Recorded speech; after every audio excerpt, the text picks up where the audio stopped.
Assalamualaikum warahmatullahi wabarakatuh. Assalamualaikum warahmatullahi wabarakatuh. Alhamdulillahirabbil alamin. Salatu wassalamu ala asrafil anbiya'i wal mursalin Sayyidina Muhammadin wa ala alihi wa sahbihi ajma'in. Amma ba'du.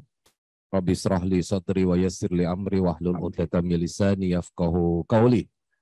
Baik, alhamdulillah kita berjumpa kembali dalam dua dai berbagi di Shisha TV. Kami ucapkan selamat bergabung kepada seluruh jamaah Zoomia yang sekarang mengikuti di mana saja Anda berada, dan juga bapak-bapak sekalian dari Majelis Kopi Uduk yang dimuliakan Allah. Alhamdulillah diringankan langkah kita pada hari ini, dimudahkan hati kita untuk terpaut kepada Allah, sehingga kita dapat bermuajah, bertatap muka, bertatap wajah, dan dalam rangka saling mengingatkan satu sama lain dalam suasana silaturahim yang diberikan keberkahan oleh Allah Subhanahu wa Ta'ala. Sebelum memulai, mari sama-sama kita tenangkan hati kita luruskan niat kita. Semoga apa yang kita jalankan pada kesempatan ini mendapatkan ridho dari Allah Subhanahu wa Ta'ala. Jamaah Zoomia dan juga bapak sekalian, mari sama-sama kita membacakan surat Al-Fatihah untuk niat yang tersebut. Ala hadiniyah wa likulli niyatin salih ala hadratin Nabi Mustafa sallallahu alaihi wasallam. Al-Fatihah. A'udzubillah. Bismillahirrahmanirrahim.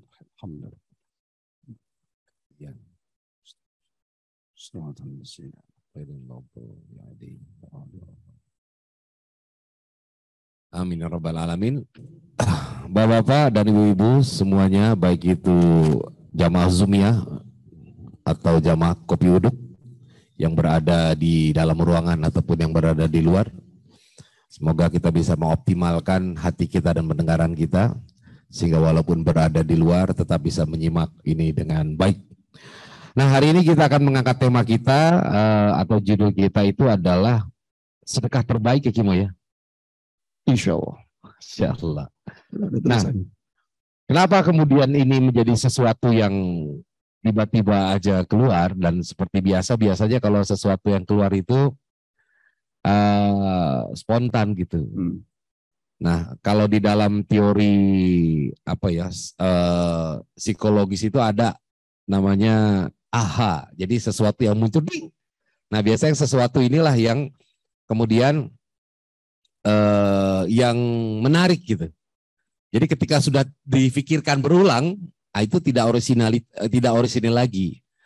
Makanya biasanya tuh kalau bapak-bapak ya atau siapapun nih, kalau punya ditanya nih langsung spontan menjawab pertama kali, nah itu sebenarnya sesuatu yang memang tanpa direkayasa. Tapi ketika sudah diulang-ulang lagi, nah itu menjadi sesuatu yang sudah banyak masuk unsur-unsur yang lain.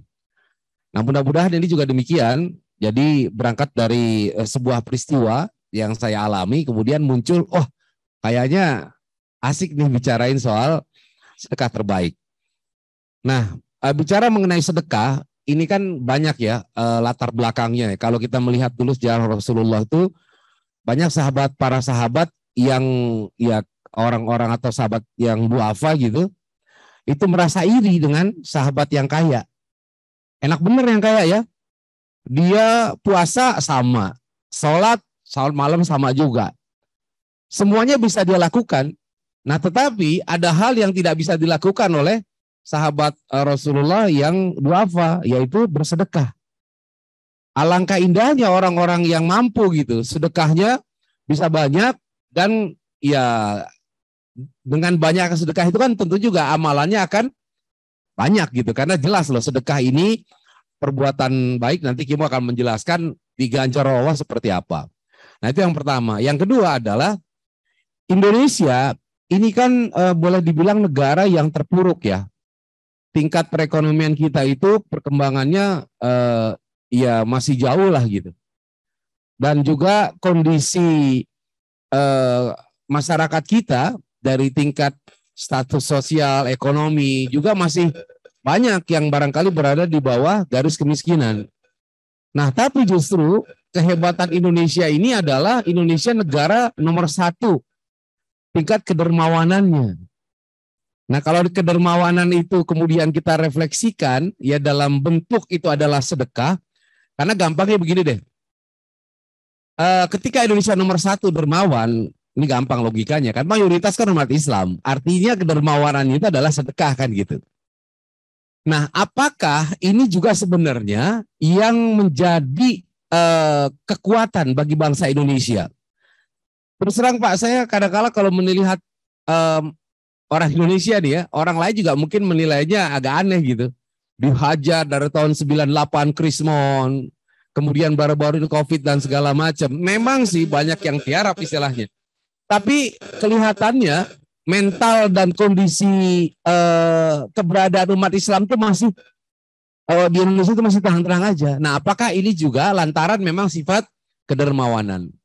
Nah, kemudian ada lagi, kemarin saya mendengar dari salah satu ustazah lah menyampaikan bahwa ketika seorang wanita di rumah itu memberikan uang kepada keluarga, maka itu dianggap sebagai sebuah sedekah, bukan sebagai sebuah kewajiban.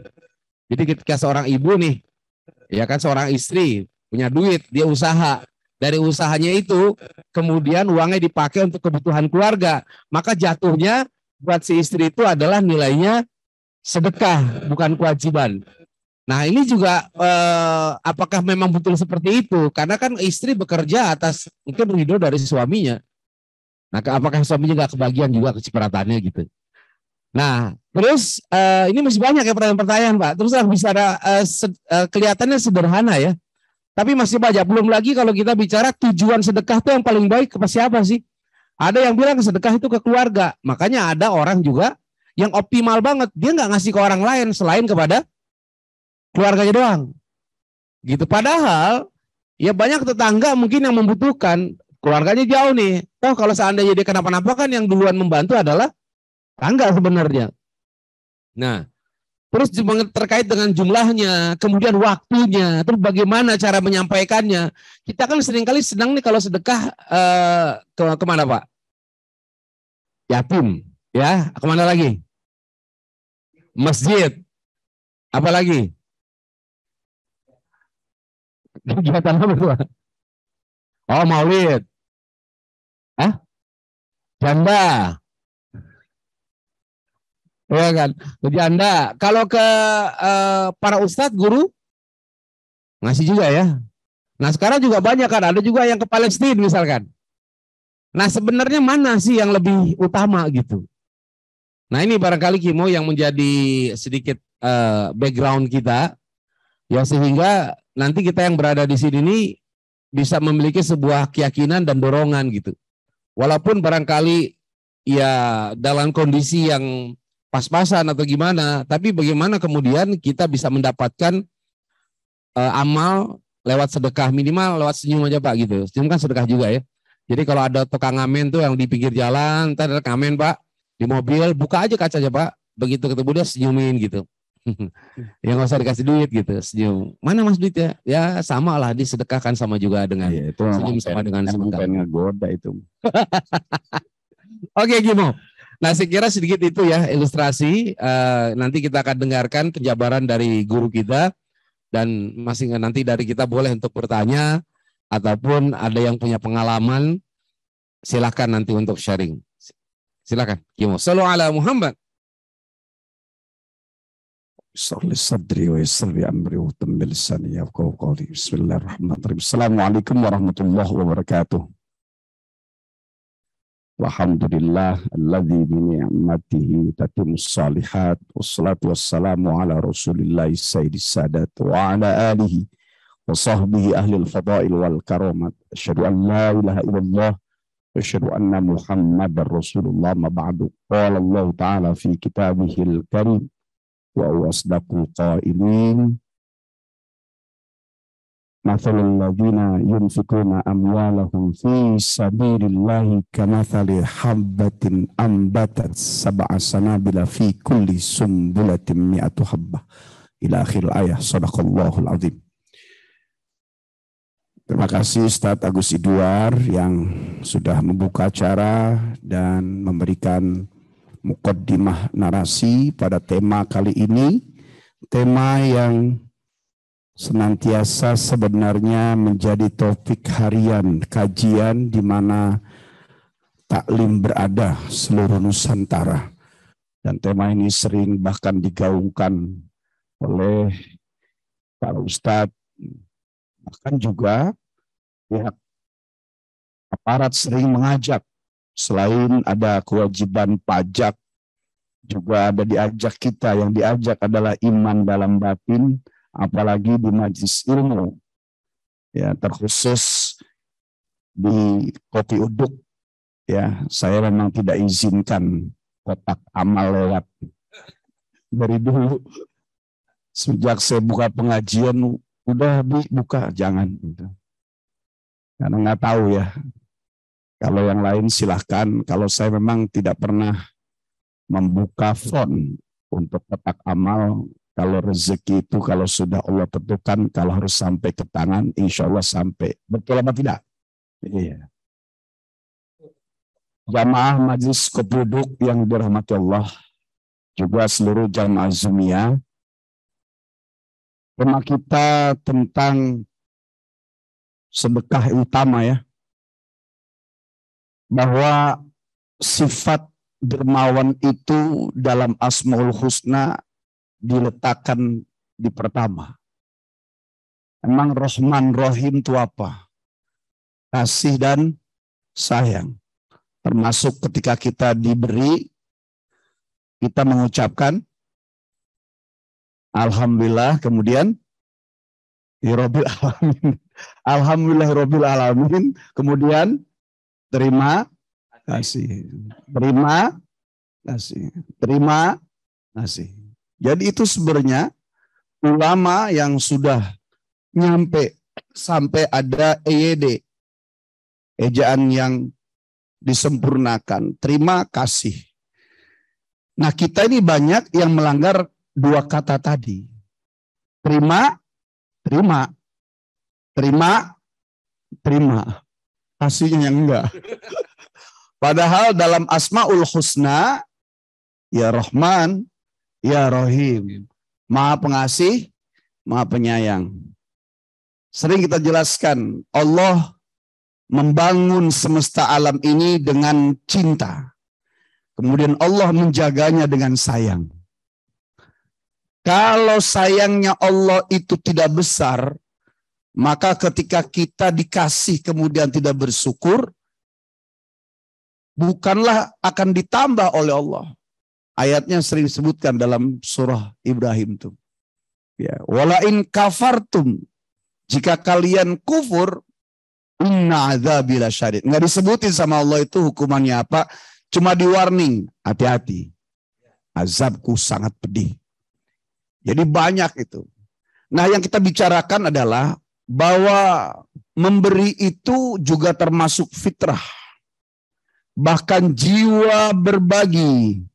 Dia akan memberi meskipun tak punya, apalagi punya. Jiwa tak memberi. Dia akan sulit memberi saat punya, apalagi saat tidak punya. Maka fis-sarra'i wad-dharra, berbagi dalam keadaan sempit dan lapang, ini adalah PR kita. Karena pada dasarnya kita ini senang memberi. Ustadz Guswar bilang bahwa Indonesia ini berapa tahun, berapa dekade dihajar dengan dari mulai Krismon sampai sekarang. Dibilang katanya susah. Dan itu tidak dipercaya oleh pemerintah Indonesia. Karena bagaimanapun Krismon, mall tetap penuh kalau udah dibuka. Mobil paling mahal dibeli. Bener nggak? Handphone yang paling tinggi harganya dibeli orang Indonesia itu. Tadi ngucap juga, apa karena sebab Indonesia itu dikenal dengan dermawan? Ya, jawabannya. Karena Allah pernah menyampaikan dalam bahasa bebasnya, siapa yang mengurusi makhluk adalah tugasku. Apabila ada manusia yang dia melakukan tugasku, maka jatuh cintalah aku kepadanya lebih banyak daripada cintaku kepada yang lainnya. Jadi sifat memberi itu sifatnya Allah. Ketika kita menyifati sifatnya Allah, Allah cinta kepadanya.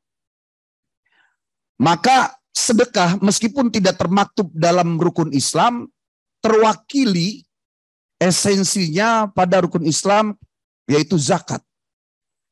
Kita ketahui zakka yuzakki, tazkiyatan tazkaan, tizkaan, muzakkaan, fa muzakkin, adalah mensucikan. Jadi kalau orang berzakat, mensucikan harta. Juga menjadi barometer. Orang mau tahu hartanya tahun ini sama hartanya tahun besok, dengan zakat aja ketahuan tuh. Karena tiap tahun dia harus mengeluarkan dari 2,5% hartanya. Kemudian infak, ya, itu mengeluarkan hak orang. Karena dia punya mata, punya kuping, punya telinga, melihat apa yang kita punya, keluarkanlah. Satu kata dengan munafik. Munafik, nafako. Infak, nafako, bolong. Infak, bolong kantongnya. Munafik, bolong imannya. Kalau sedekah, diambil dari kata sodako. Sodako imana. Orang yang sedekah nomor satu adalah dia sedang menampakkan iman kepada Allah, bahwa minimal nanti juga Allah ganti. Minimal.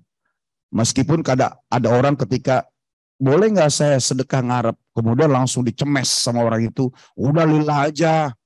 Ya, padahal ngarep surga juga, surganya sendiri dari Allah. Karena ada orang ibadah ngarep, ya, berhindar dari keburukan keadaan. Ada orang yang beribadah sedekah ngarep lipat gandakan, diberkahi, kemudian sukses urusan dunianya. Yang ketiga, ada orang yang ibadah juga sedekah, ya udah nggak ngarep apa-apa, nyari ridha Allah, ini tingkat tinggi. Cuma untuk sampai di sana kita harus belajar dari yang nomor tadi, pertama dan kedua itu. Maka kalau tadi disebutkan, lanjutnya, Syekh Nawawi Al-Baghdadi yang seumur hidupnya beliau tidak sempat menikah karena saking sibuknya ngarang kitab. Berapa banyak jumlah karang kitabnya? 500 jilid, 500 juz. Saking sibuk ngarang kitab sampai lupa nikah. Nah, kalau ada bapak-bapak punya anak atau bapak-bapak sendiri, ya udah bertahun-tahun sendiri belum nikah, saya husnuzon lagi ngarang kitab.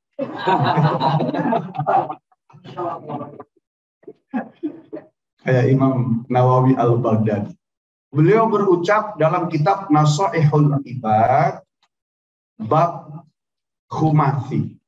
Jadi ada bab, 2 bab, ada yang sulasi, 3 bab, ada yang rubai, bab 4, bab khumasi, bab yang 5, bab sudasi, bab yang 6. Ini bab khumasi disebutkan bahwa ada derajat dan tingkatan orang yang menjadi objek penerima sedekah. Kan itu mempengaruhi motivasi kita. Meskipun yang terbaik adalah tetap semuanya berharap ridha Allah. Sedekah yang pertama tadi ayatnya dibaca. Ya.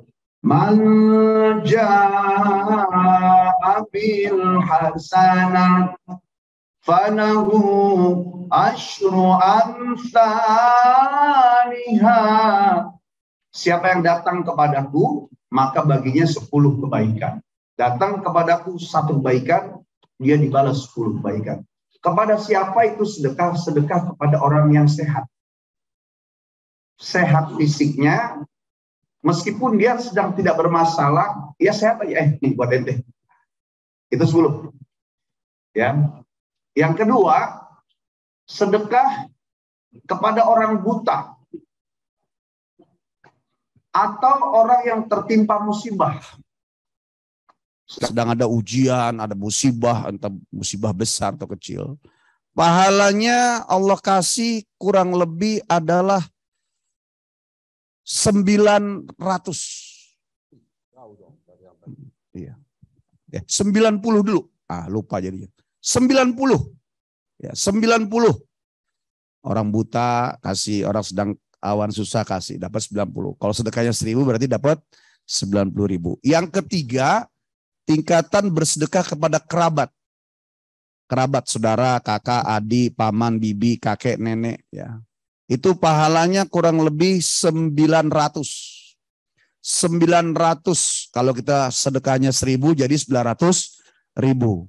Ini derajat yang kedua ya. Artinya berharap kemenangan surga atau keberkahan hidup di dunia.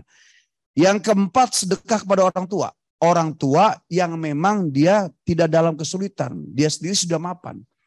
Kalau ternyata dalam kondisi sulit, itu kewajiban anak. Tapi ketika ternyata mampu berbagi, sudah terpenuhi semuanya, kemudian berbagi, pahalanya diberikan sampai 100.000. Sedekah 1 juta berarti sama Allah dikasihnya berapa? 1 juta kali 100.000. 1 miliar. Ya, 100.000. 1 miliar 10 miliar. Hitung sendiri dah. Iya, lama hitungnya sini. Iya. 100.000 kali 1 juta. 100 miliar. Iya. Baru orang ngitung. Baru ngitung duitnya. Orang ngitung angkanya keder. Dan yang kelima adalah sedekah kepada para pejuang ilmu. Masuk diantaranya. Kita ngomong begini sebenarnya fitnah nih. Ngeri. Seolah kayak orang suruh sedekah. Ayo sedekah sama saya sini. Sedekah kepada ulama. Ulama beneran. Ya. Emang ada jadi-jadian. Ustadz Guswar sering ngomong gitu sih. Kalau Kim Moha itu ibaratnya beneran saya jadi-jadian. Dia kayak dua. Dia berat. Nggak mungkin lah jadi-jadian berteman sama beneran. Kalau jadi-jadian semua. Ya, sedekah kepada ulama. Kenapa paling besar pahalanya? 900.000. Kalau kita sedekah 1 juta kali dari 900.000. Berarti berapa? 900 miliar. Allah catat itu. Niatnya tetap lillah. Kasih. Ustaz pakai. Ustaz bilang. Kenapa besar? Karena rezeki yang diterima ulama guru-guru kita itu pasti dipakai lagi buat berjuang. Ya, dipakai lagi untuk syiar agama. Minimal buat makan, dengan makan dia bisa ibadah, dengan makan dia bisa mengajar. Selama mengajar, setiap hurufnya, setiap nafasnya, setiap perjuangannya, dari mulai berangkat sampai pulang 24 jam, ketika ada yang dipakai sama ulama tersebut, maka pahalanya Allah kasih dari 1 juta sampai 900 miliar. Itu makanya ya disebutkan orang kaya, pelit, masuk surganya 500 tahun setelah orang miskin. Tapi orang kaya juga nggak harus dia jadi ustadz. Nama-nama saingan aja. Iya. Cukup dia dermawan. Bantu pesantren, guru-guru kita. Bantu pembuatan majlis talim, pendidikan, sarana umum. Dipakai buat syiar agama. Maka dia akan masuk surga sebelum para alimul ulama dan ahli fuqaha. Subhanallah. Orang dulu luar biasa. Saya sampai detik ini juga masih mencoba untuk belajar memuliakan ulama. Meskipun orang panggil saya mungkin ustadz. Karena ustadz yang manggil juga orang. Ya, bukan, sini saya Ustadz Moha, nggak begitu. Karena guru kita, setiap kita punya guru. Ya, anak saya di pesantren. Gimana caranya wali kelasnya kasih. Kemudian juga guru-gurunya kalau ada rezeki dibagi. Sama begitu terus. Ya, tidak ada stop. Sebagaimana ibu-ibu. Ibu-ibu tuh suka begini. Hari Ibu contoh. Nih belok sedikit tapi insya Allah nggak jauh. Hari Ibu, kemudian dia pasang foto anaknya sungkem. Kemudian dia mengucap, ayo kalian tuh harus bakti kepada ibu. Jadi yang digaungkan anaknya supaya hormat kepada dia. Padahal hari Ibu itu yang bagus. Siapapun dia, kalau dia sebagai anak, maka dia kepada ibunya. Meskipun bapak-bapak umurnya 60, 70, tetap aja bagi orang tua, bapak adalah anak-anak. Ibu kita adalah orang tua kita. Kita yang gaung. Bagaimana kita kepada orang tua, begitulah nanti anak-anak kita sebagai orang tua mereka. Gitu. Nah, saya nyuruh orang, sedekah sama ulama. Ya, kita juga sedekah kepada para guru. Jadi terus belajar dan belajar. Nah, 5 ini sebagai tasjid, motivasi. Ya, meskipun dulu-dulu para pejuang itu memang dikokohkan fisiknya, dikokohkan ekonominya. Dari mulai Rasulullah SAW sampai para sultan, para wali, para sunan, termasuk juga ya banyak juga sekarang ustadz-ustadz yang dikokohkan ekonominya. Ya, sebagian, tidak semua, sebagian kecil. Ada juga orang ya ustadz ahli ibadah lemah ekonominya, sehingga ketika datang ngajar ya ustadz mau ngajarin kita dia ya susah, gimana mau ngajarin kita gitu kan. Padahal kenapa tuh ekonomi ustadz itu susah? Ya karena dia yang dipikirin tiap hari adalah akhirat umatnya. Nah, tinggal umatnya lah yang berjuang untuk supaya bisa memikirkan dia. Maka saya sampaikan kalau di kampung-kampung, di pelosok mana ibu, kalau kayak misal ustadz TV itu sudah cukup. Yang harus diperhatikan adalah ustadz di kampung kita, di komplek kita, di tempat kita dulu belajar. Saya ngomong komplek kita, sangatnya menyuruh ke saya lagi. Sensitif memang, harus saya ngajarin yang lain ini. Karena saya dari dulu nggak pernah meminta, ya. Apalagi undang ceramah, ditanya sampai budek dia nanya tarif nggak bakal saya kasih, ya sampai batal dia.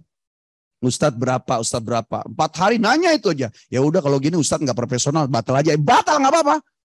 Ya berarti saya tidak diizinkan Allah ngisi di tempat dia. Artinya apa? Itu ilmunya umat, ilmunya Ustadz. Ikhlas saja dakwah. Orang satu suami ngurus istri 1, anak 5 aja. Sama Allah dipenuhi, apalagi ngurusin agama Allah. Saya pernah sampaikan, khairun nas anfa'uhum li ahli. Sebaik-baik manusia adalah yang paling bermanfaat buat keluarganya. Khairun nas anfa'uhum linnas. Sebaik-baik manusia yang hidupnya, hartanya, pemikirannya bermanfaat buat manusia di sekitarnya. Dan paling tinggi adalah khairun nas anfa'uhum lidini. Sebaik-baik manusia yang hidupnya, hartanya, pemikirannya, jiwa raganya dari ujung rambut sampai ujung kaki, dia hebatkan untuk urusan agamanya Allah.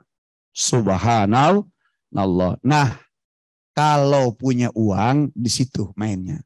Kalau nggak punya duit, tadi saya sempatkan. Enak juga kalau orang kaya ya. Bagaimana kami yang miskin? Tadi sebutkan pikiran, ya, tenaga, kemudian juga sumbangsi, karya. Kalau memang nggak punya duit, tenaga. Oh, cuma apa cepet-cepet sama ustadz yang dia punya duit juga, dia ngajar juga.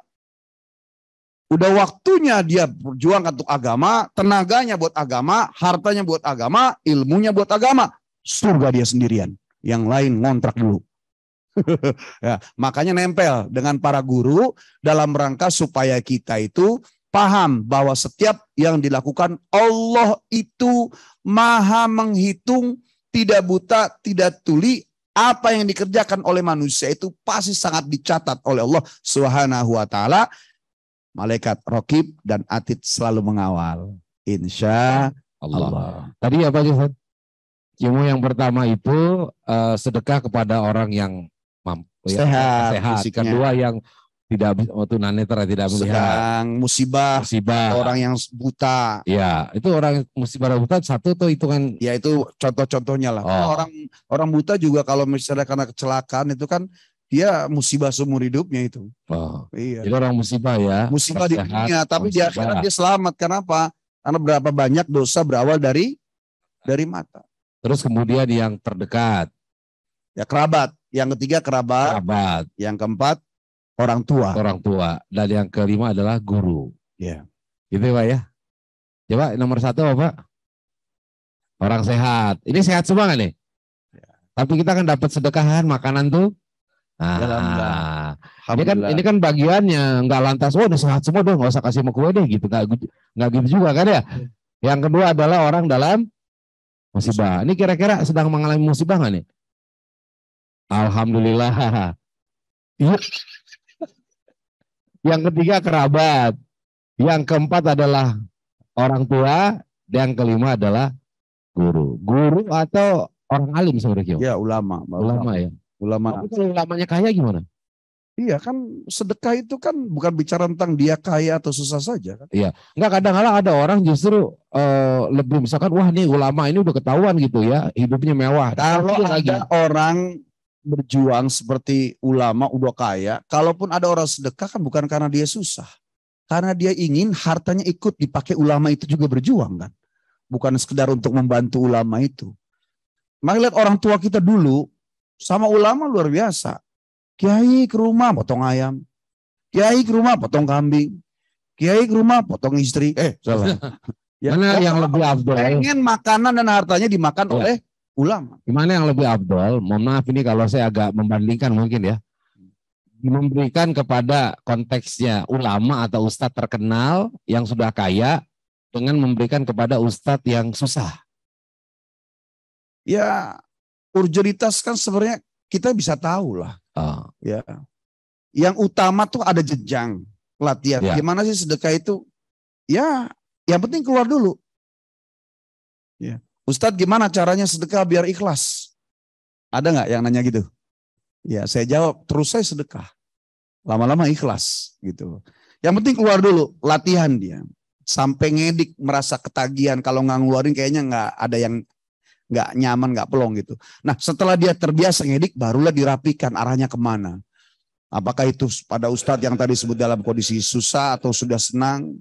Pada hakikatnya kan sebenarnya kalau dia membuka mata dan ada kelapangannya, lebih rezekinya ya bisa kepada pejuang yang memang lemah ekonomi atau pejuang kepada yang sudah kokoh. Tapi lebih urgent dong pasti pada dalam keadaan mereka yang susah.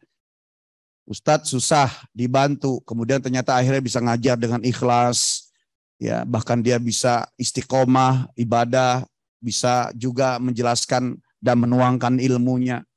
Mungkin kadal faqru ayyakuna kufron, terkadang kefakiran membuat orang bisa kufur. Gara-gara akhirnya ekonominya susah, ya ujung-ujungnya tidak hanya dia tidak istiqomah, bahkan bisa jual ayat. Itu kan di Quran disebutkan wala tashtaru bi ayatillahi tsamanan qalila. Jangan kau jual ayat-ayat Allah dengan harga murah. Karena sebab pengen keuntungan, kemudian disampaikanlah tentang ayat, tujuannya untuk mencari keuntungan sebanyak-banyaknya. Nah, ini bermasalah juga kan. Kan dulu pernah diceritain tuh ketika ada seorang Nasrani yang dia mati anjingnya, ya anjingnya mati, kemudian dia umumkan ke orang-orang di kampung itu, "Hei Bapak Ibu sekalian, ini wasiat dari ayah saya, anjing saya mati tolong untuk dikafankan, disolatkan." Wah rame itu satu kampung, wah ini nggak ada syariatnya. Jangankan anjing, orang di luar Islam juga nggak ada, wah rame. Datang kiai itu. Ya ini cerita antah berantah lah. Ada apa kiai? Ada apa nih? Ini kiai anjingnya si fulan non muslim mati. Keluarganya minta dikafankan bisa disolatkan. Wah nggak bener, nggak ada syariatnya. Dipanggil lah sama yang punya anjing. Pak Kiai tolong ke rumah sedalam. Ya Pak Kiainya ke rumah ke dalam. Begini Pak Kiai. Orang tua saya sebelum wafat ngasih tahu kalau anjing ini mati tolong dikafankan, disolatkan. Tapi nggak ada syariatnya dalam Islam, nggak ada hukumnya. Ini Pak Kiai, wasiat dari orang tua saya, ada upahnya 150 juta. Oh begitu.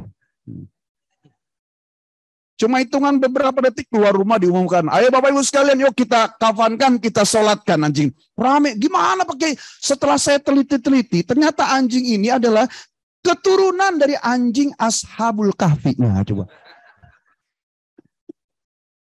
Jual ayat nggak nih kira-kira? Yang ngomong ulama. Makanya ulama terus benar-benar ikhlas. Harus benar-benar nol. Ingat Ustadz Guswar kalau mau ceramah, kemana bro? Ngajar sini. Wah mantap tuh. Wah orang gede di sana itu semua tuh. Cakep tuh kalau bisa sampai. 0 kimo, 0 kimo. Saya waktu, kalau beliau ngomong gitu 0 kimo tuh memang niatnya 0. Ama memang kagak ada bensin. Mesti gimana tuh. 0 kimo. Mantap, lila gitu kan. Iya. Jadi sebagaimana keikhlasan ulama itu akan sampai ke aras, sebagaimana hasutnya ulama juga akan menjadi kehancuran sebuah umat. Gitu. Makanya kenapa umat itu cross line. Tema ini sebenarnya kenapa saya bawakan isinya tadi agak riskan gitu. Karena diomongin ulama. Untung saya bukan ulama. Saya baru. Cuma Ustadz Guswar yang ingin menyampaikan tentang ini ya. Jadi urgenitasnya kita tahu. Kalau sekiranya ada yang susah pasti dibantu lah. Gitu.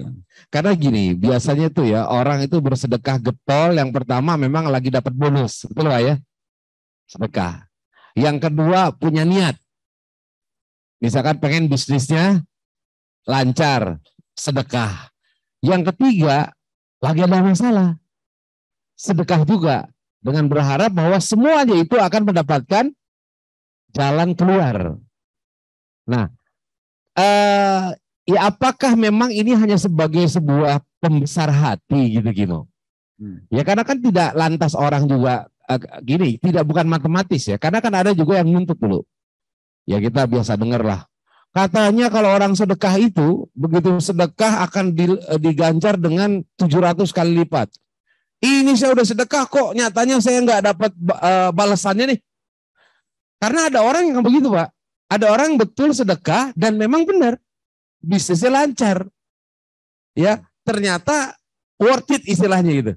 Ya kan, apa yang disampaikan di dalilnya itu berjalan buat orang ini. Nah, apakah itu kemudian menjadi sebuah resep generik bahwa ketika melakukan itu maka semuanya akan sama? Gitu. Nah, apakah kemudian juga dengan niatan yang seperti itu, kira-kira niat ini mendorong orang untuk mendapatkan hasil atau justru kebalikan nih? Ketika dia berniat kayak begitu malah kagak dapat. Gimana, Ki? Allah yang menciptakan manusia, Allah juga yang tahu ya materialnya manusia, tanah yang pijarnya molekulnya itu tidak sehebat pijar molekulnya api yang akhir dari api tercipta jin dan syaitan. Jadi lambatnya molekul tanah ini juga mempengaruhi dan sangat diketahui oleh Allah. Makanya Al-Quran itu kan isinya juga adalah tanzir, tabsyir, takhwif. Tanzir peringatan, takhwif untuk kabar pertakut, tabsyir juga kabar gembira. Siapa yang ini nanti akan ini. Siapa yang tidak ini akan begitu. Makanya kalau ada siapa yang membeli 2 dapat 1. Buy 2 get 1. Buy 1 get 1. Itu cara Quran juga. Gitu loh. Memang Allah Maha tahu, maka dikasihlah. Siapa yang begini akan dikasih pahala ini. Kalau misalnya begini pahalanya sekian. Karena Allah tahu. Makanya kita ikutin falsafatnya. Nah, kalau kamu ranking 1, Bapak belikan sepeda. Ya, sekarang udah nggak ada yang begitu lagi. Ya, tidak ada yang ngasih sepeda. Kenapa? Sudah langsung presiden yang ngasih. Ya, apalah handphone ke, beliin sepatu ke, gitu kan. Itu sebenarnya cara Quran gitu loh. Tetapi hasil itu berbeda-beda bukan karena sebab Allah yang tidak adil, tapi Allah tahu kualitas hambanya. Tidak bisa karena sebab ujug-ujug gitu. Bahkan doa itu semua dikabul oleh Allah. Cuma cara mengabulkan Allah bergantung dari mulai dia berdoa sampai menuju akan diijabah itu, dia istiqomah nggak menjaga itu. Makanya nggak cukup orang tuanya modal sedekah saja, kemudian dia tidak ada ketaatan yang lain. Bahkan filosofi sholat yang akhir adalah sujud dan salam. Orang setiap sholat habis sujud, setelah tahiyat pasti dia salam. Kalau orang itu sholatnya mau selesai, dia harus salam setelah sujud. Benar nggak? Ya. Kalau dia habis sujud, habis tahiyat nggak salam, nggak selesai sholatnya. Artinya apa? Kalau orang itu sholat, kemudian dia nggak salam, orang itu kemudian ibadah taat kepada Allah, dia juga nggak memikirkan kanan kirinya, maka sungguh diragukanlah ke sholatnya. Bahkan zaman Umar bin Khattab itu lebih tegas lagi. Zakat, sholat, infak kan ujungnya kan sebenarnya berbagi ya. Sampai Umar bilang, la ketulan nama yufarikus sholat bizakah, wala ketulan nama yufarikus zakat bisalah. Ini saya kubunuh orang yang memisahkan sholat dengan zakat, memisahkan zakat dengan sholat. Karena implementasi orang yang taat kepada Allah, pasti dia mikirin juga apa makhluk-makhluk Allah. Makanya kalau sholatnya setiap hari 5 waktu, ya sedekahnya juga nggak setahun sekali. Karena pasti sujudnya benar, salamnya bermasalah. Nah, setiap kita sujud pasti salam. Kalau kita mau beres sholatnya harus salam.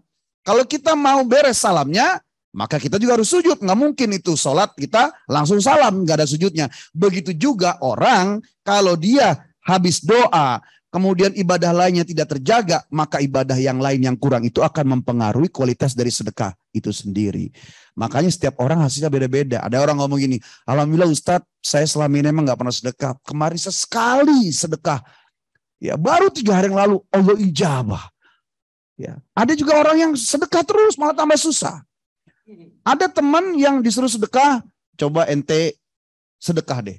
Mudah-mudahan Allah kasih jalan keluar. Mayyattaqillah yaj'al lahu makhraja. Ente kan sholat, alhamdulillah bang.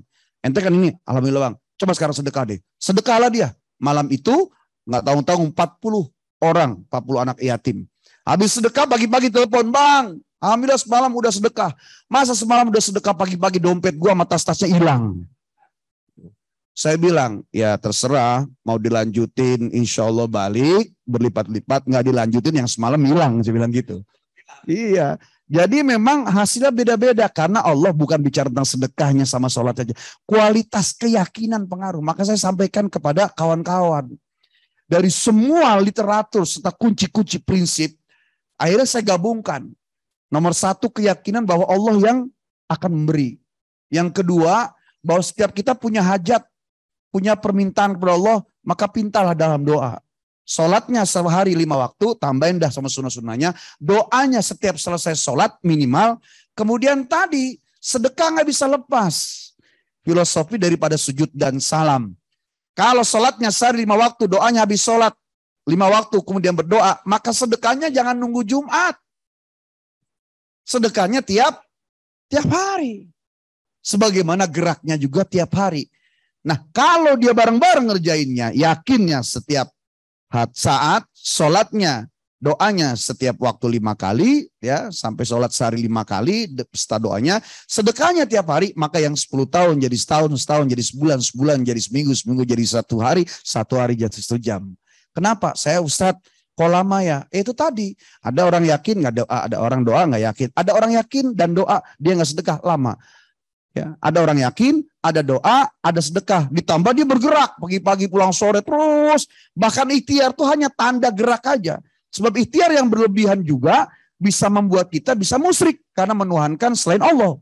Ini semuanya ada konsekuensi gitu.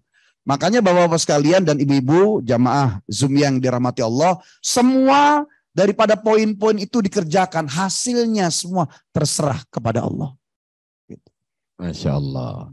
Sekarang saya tanya nih Bapak, kalau misalkan mau sedekah nih Pak ya, ini lihat nih ada misalkan mau ke tempat ke yayasan lah gitu, satu lokasi.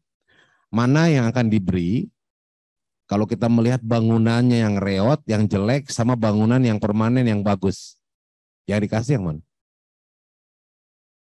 Hah? Yang reot ya? Kenapa dikasih yang reot? Oke. Kenapa dikasih yang permanen?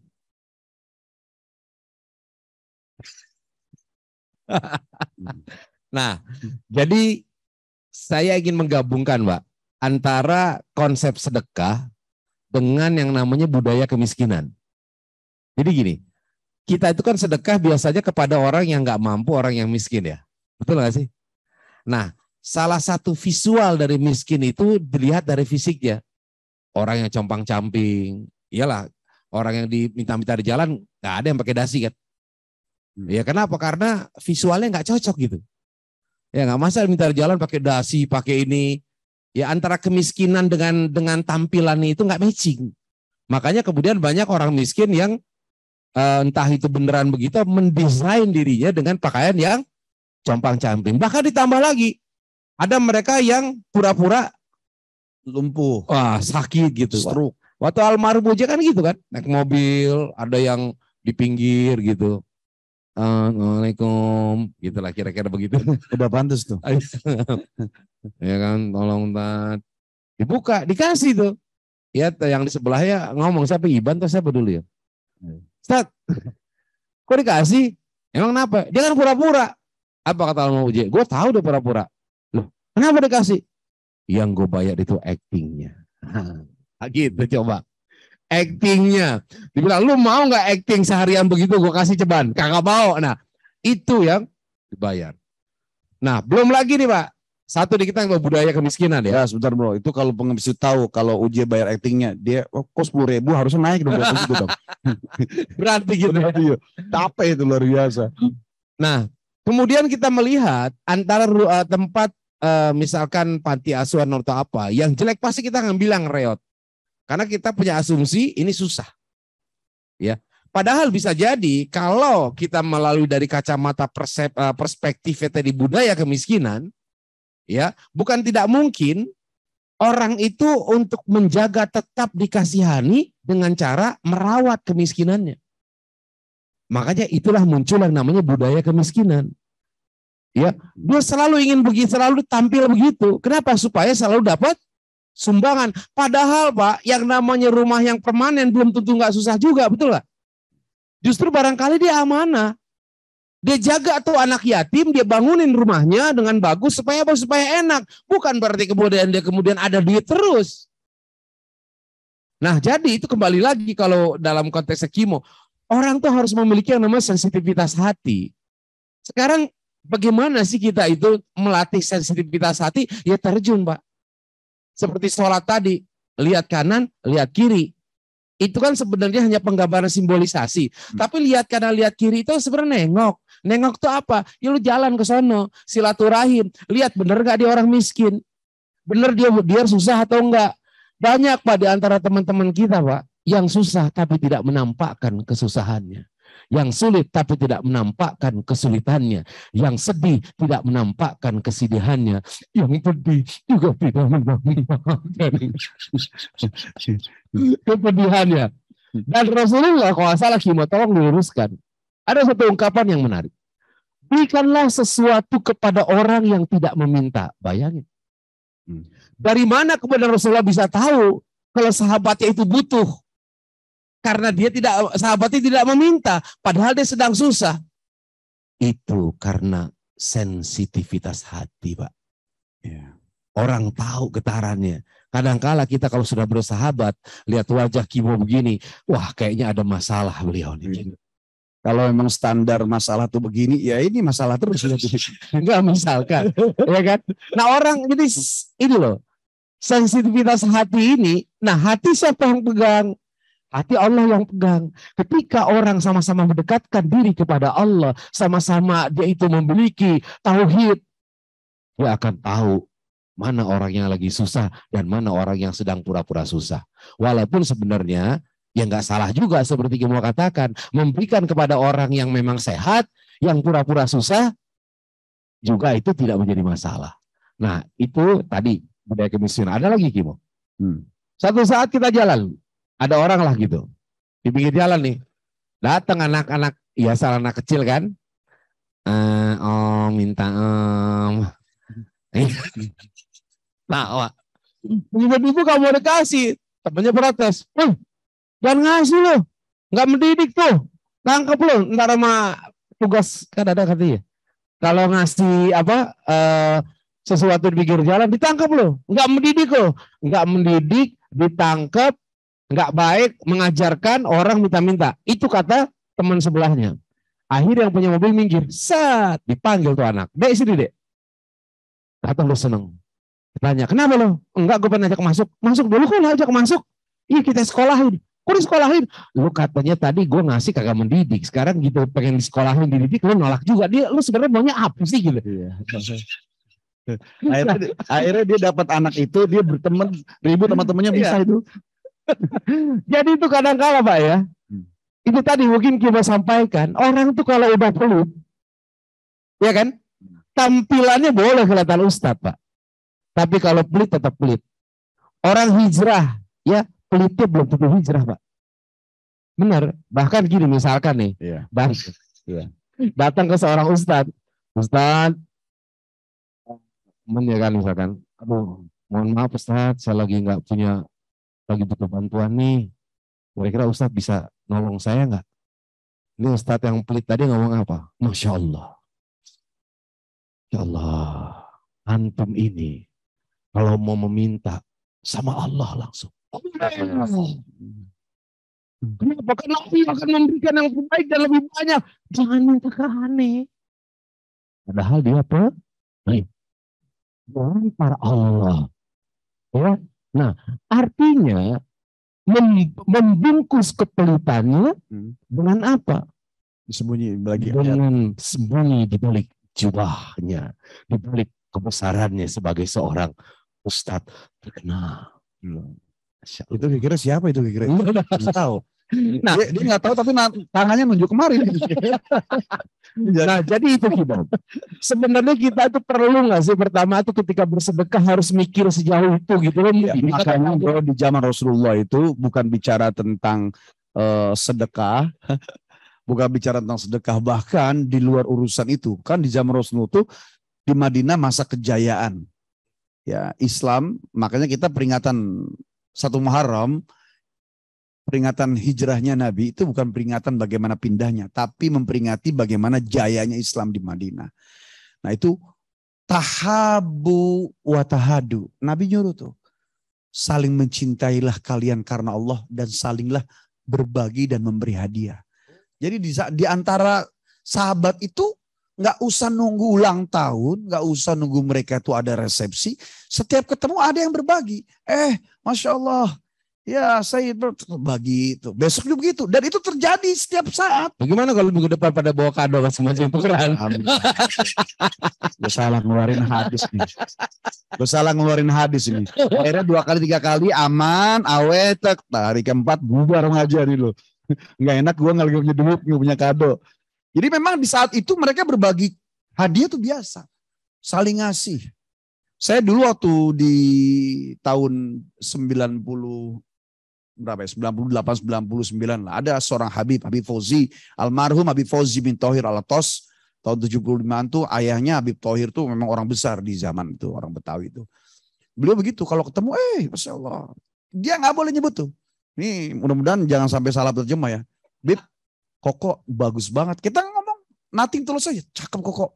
Memang bagus. Langsung dicopot teman dia. Pakein, kancingin, dikancingin sama dia. Oh cakep, udah pakai bilang, jangan Bib, cuma gini doang. Enggak pakai dah. Udah habis pakaian begitu, terus kita nggak ke kantong. Ada uang sama tasbih. Ya doangnya. Oh ada di situ. Ya udah buat tempe gitu. Kan akhirnya besok kita gantian. Tapi kita lillah karena tadi tahabu wa tahadu, kita saling cinta. Nah, setiap umat itu ibadahnya berbeda-beda. Ya. Kalau setiap hadis yang itu kemudian diterapkan di sini, lama-lama nih pulang pakai sarung doang. Artinya apa? Ya pelan-pelan kita ngamalin. Dimulai dari sekarang PR kita dimulai dari sholat. Ya kemudian pembenahan hati yang yakin karena Allah. Kalau tadi disebutkan mau Ustadz Guswar, orang hijrah belum tentu pelitnya hijrah. Ya bagus dong. Dia menjadi orang yang royal dan loyal. Yang repot orang hijrah, pelitnya juga ikut hijrah gitu loh. Nggak maksudnya hijrah itu pelitnya jadi baik. Berpikir terbalik. Orang hijrah, pelitnya ikut hijrah. Dan ikut terus gitu loh. Orang pelit itu Pak, sesama pelit aja nggak demen. Iya benar. Nih dia pelit nih. Jangan nama itu udah pelit orangnya. Padahal dia pelit loh. Coba. Nah orang pelit itu disumpahin orang. Makanya kan namanya macam-macam. Ada bahil, kikir, medit, koret, bulut kasiran, patah kuningan. Gitu. Pernah kisah lihat pengamen nyumpahin orang kaya gara-gara ngamen 1000 perak gak keluar juga. Makanya kan jangan sampai itu 1000 gak keluar tuh. Ya. Ya. Dia nyanyi masuk ada rumah gedung segala macam. Dia tarik rasa cinta pasti ada. Keluar pembantunya. Tuan rumah belum pulang kantor. Ya elah rumah segede gini. 1000 juga kagak. Pelit. Nah, tapi penasaran. Besok datang lagi. Rasa cinta pasti ada. Keluar lagi pembantunya. Tuan rumah lembur. Astagfirullahaladzim 2 kali loh. 1000 juga keluar rumah segede ini loh. Ya kesel. Dendam, besok balik lagi ngumpet di belakang pohon, intipin. Ada tuan rumahnya lagi nyuci pakai celana Hawaii. Nah ini dia, ditarik lagi. Rasa cinta pasti ada. Tuan rumahnya ke dalam, pembantunya keluar. Tuan rumah lagi keluar negeri. Kesel nih pengamen. Pelit banget, 1000 perak gak keluar. Sama dia ditarik rapnya. Perasaan tadi ada, kau bilangnya kagak ada. Gue sumpahin ketiban tangga, biar bininya jadi. Nah. Coba suaranya. Jadi sesama pelit aja gak suka, apalagi kalau kitanya memang loman, ya. Terlepas dari itu semua bahwa ini fitrah sebenarnya. Ya, karena minimal sepelitnya dia tetap harus memberi nafkah kepada keluarganya. Kalau pelitnya itu ternyata keluar ke dalam dia loyal, ilmu bicaranya. Ilmu harus didakwahi dengan ilmu. Diterangkan nilai tauhid. Karena sebab kalau orang pelitnya mutlak, dia keluar pelit, ke dalam ke keluarganya juga berhitung, bahkan ujungnya dosanya dipinta juga nggak bakal dia kasih. dosa lu banyak sih gue minta. Jangan, gue mau ke neraka sendirian begitu. Ngeri amat itu. Ya makanya kita sering ngumpul. Kalau di sini insya Allah lah, karena sering ketemu ya. Minimal berlatih dari rokok sebatang lah. Ya, rokok sebatang. Kan kita biasa ya Pak. Ya itu. Nanti yang dibangun tuh bukan rokoknya yang dibagi, bukan. Membangun lapang dada. Karena orang yang berbagi udah. Ya Allah akan memberikan dia. Makanya kalimat terjemahnya ar-rahimuna yarhamuhumur rahman. Orang yang menyayangi kepada sesama akan disayang oleh Sang Maha Penyayang. Irhamu man fil ardi yarhamukum man fis sama. Oleh karena itu sayangilah siapa-siapa yang di bumi, akan sayang kepadamu siapa-siapa yang di langit. Minimal dari orang-orang yang di sekitarnya. Kita mungkin berat seperti sahabat Nabi yang ketemu saling berbagi, saling mencintai karena Allah, saling berbagi karena bukan karena sebab tadi harus ada nunggu miskin baru dibagi, enggak. Mereka orang kaya juga. Karena ternyata berbagi itu bukan bicara tentang apa yang diterima oleh dia, tapi tentang bagaimana kita menata iman dan keyakinan kepada Allah. Pernah ada seorang pemuda, dia bersedekah kepada seorang laki-laki, ya. Kemudian gak lama besok lagi bersedekah kepada seorang wanita. Besok lagi dia bersedekah kepada orang tua. Dimarahinlah anak muda ini, kamu ngapain sedekah sama anak muda itu? Pencuri itu. Terus besoknya kamu kenapa sedekah sama perempuan itu? Dia PSK itu, ya, sate kiloan. PSK ya, apa ya? Iya benar. Ya, wanita malam. Itu berarti wanita malam itu. Terus kamu ngapain sedekah sama orang tua itu? Tuh orang paling kaya di kampung ini.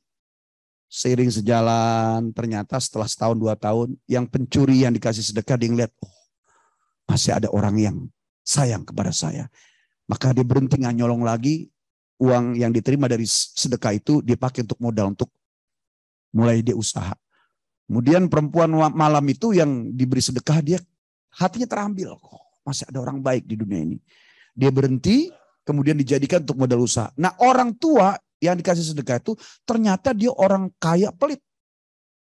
Ketika ada yang memberi uang, ya Allah, saya malu. Saya kaya tidak berbagi. Sementara orang itu ketakar hartanya, tapi dia masih memberi. Malu saya kepada. Maka mulai dari dia menerima sedekah, dia mulai menjadi orang kaya yang dermawan. Mulai besok carilah PSK. Carilah pencuri. Benar-benar sedekah. Iya. Jadi ini sebenarnya gini Pak, ini bukan saja sebuah cerita inspiratif ya, tapi memang hal-hal seperti ini itu kisah nyata atau sebenarnya ada kisah nyata. Sama juga gini, ini ada nih orang tukang beca, mungkin pernah dengar ya, walaupun sudah pernah dengar saya tetap akan cerita Pak. Gitu. Namanya juga pengen cerita, jangan dihalang-halangi ya. Enggak, jangan bisain, biarin. Dia tukang beca nih, dia itu berniat, ya dia lagi naik beca gitu. Nah terus satu saat ada orang kaya. Orang kaya ini pengen sholat Jumat ceritanya. Ya, dia udah nyiapin duit nih buat sedekah nih. Ya kan, nanti pengen sedekah. Kemudian lewatlah tukang beca tadi. Lihat, Pak, akhirnya dia naik beca itu. Diantar ke masjid. Begitu sampai di masjid, dia pikir dia pengen ngasih lebih dong. Biasanya ceban nih 20.000 kasih. Tiba-tiba tukang becanya nolak, geleng kepala. Kurang kali ya, tambahin lagi 30.000. Geleng kepala lagi, tambahin jadi 50.000. Geleng kepala lagi, orang kayak sebel. Dia bilang, Pak, tahu nggak? Biasanya itu beca ini cuma 10.000 Pak.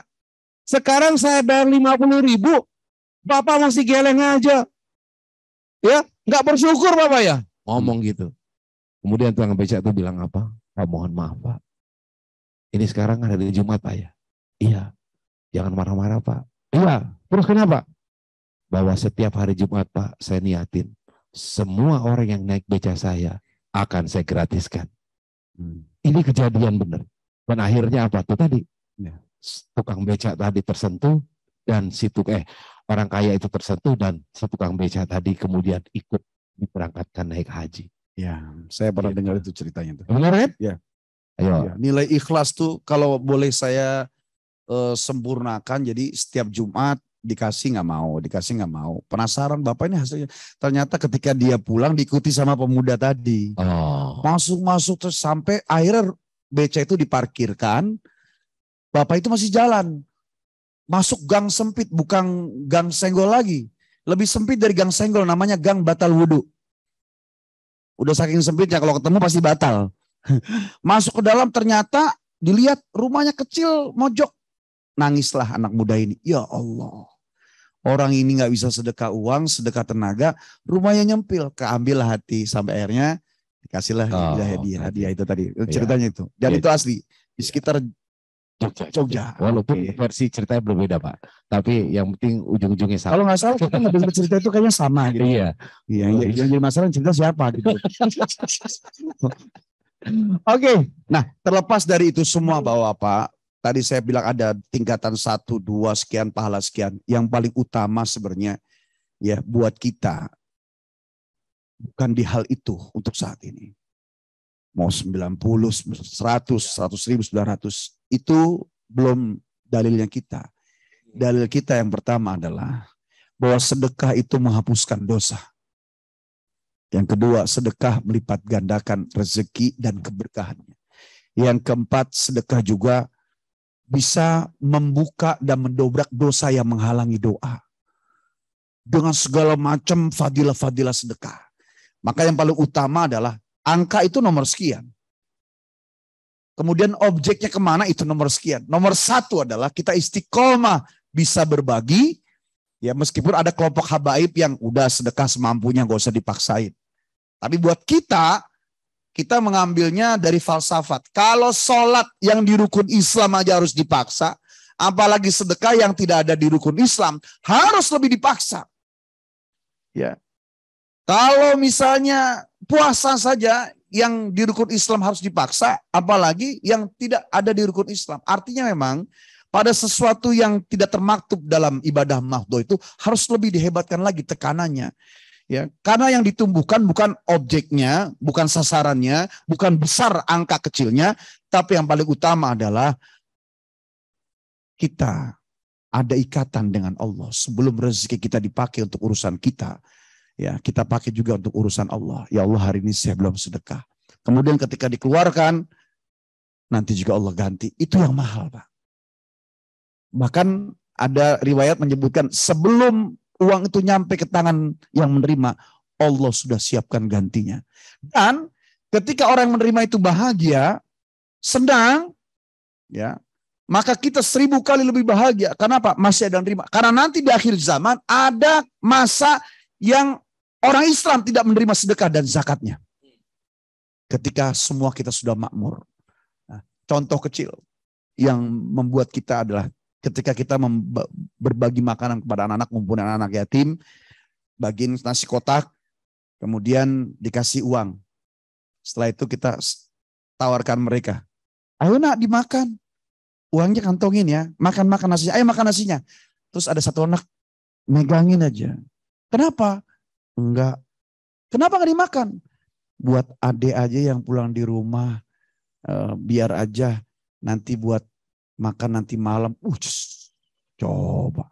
Kita anak mau ke McD, semau kita. Anak kita mau beli ini, tukang es lewat. Kita tukang cilok, tukang seblak, kita stop-stopin.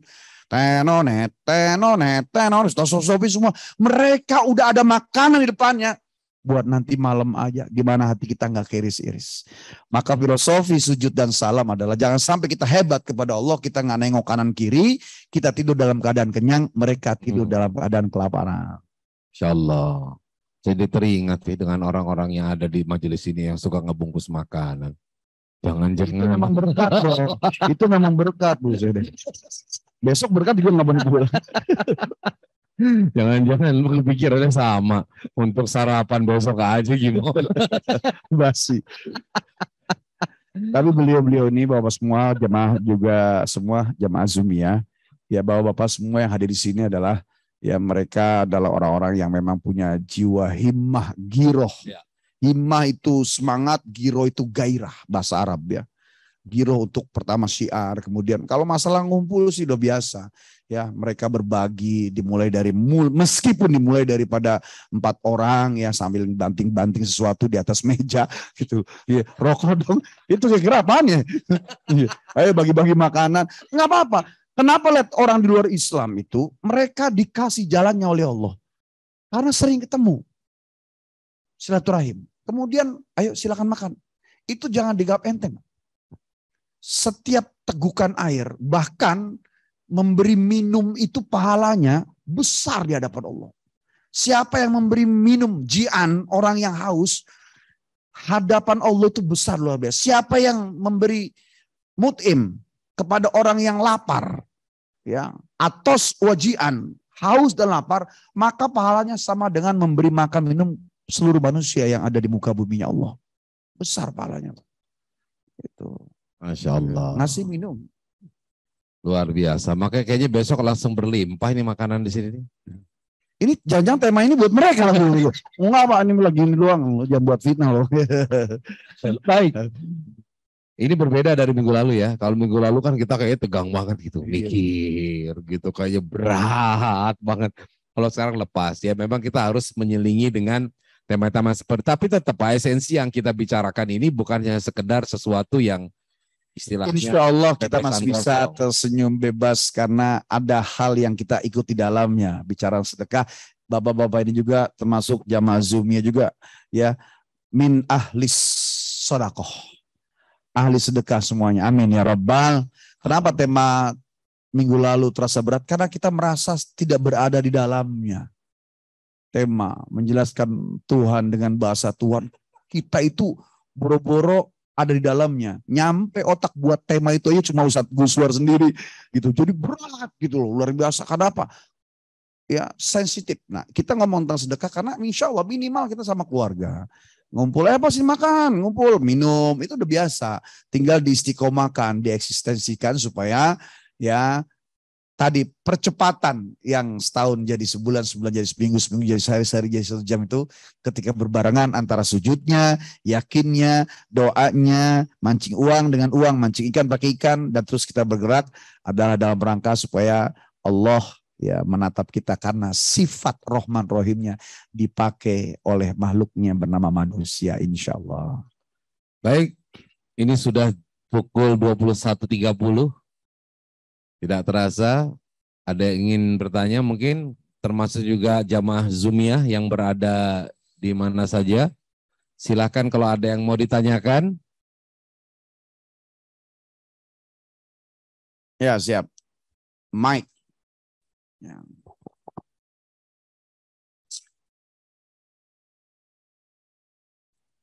Terima kasih. Assalamualaikum warahmatullahi wabarakatuh. Assalamualaikum warahmatullahi wabarakatuh. Kami akan bertanya, Ustaz.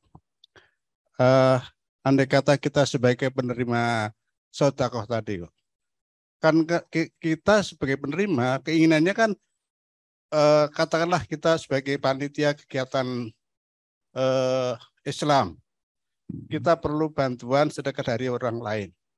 Nah kadang-kadang kan kita berpikir, gede nggak apa-apa walaupun nggak ikhlas, daripada kecil ikhlas. Kita kan sebagai penerima kan kadang-kadang berharap seperti itu gitu. Nah ini hukumnya bagaimana?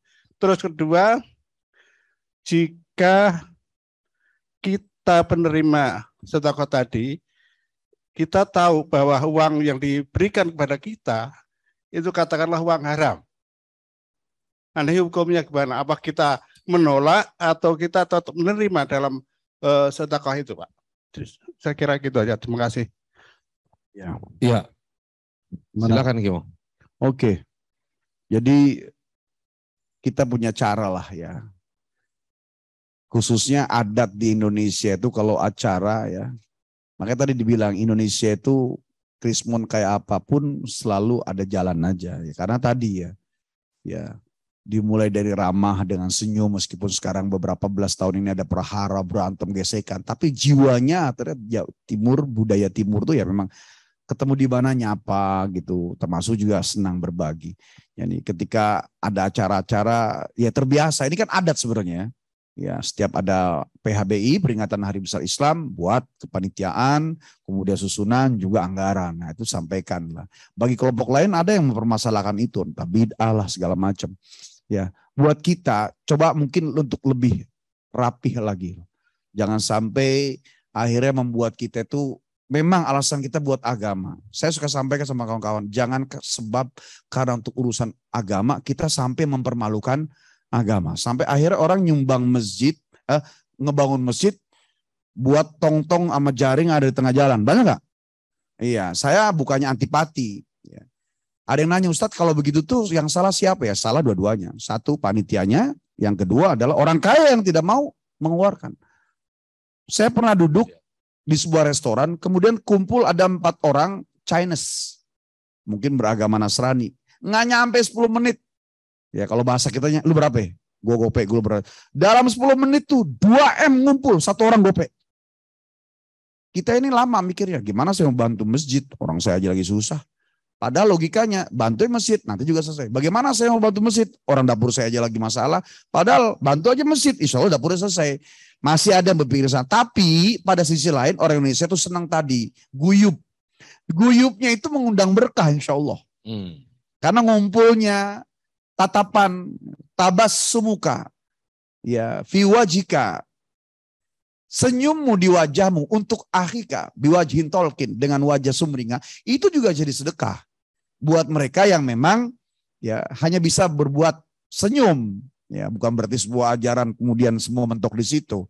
Maka bagusnya kalau acara itu ini supaya lebih rapi, tidak semua orang datangi kecuali memang sudah menjadi maklum.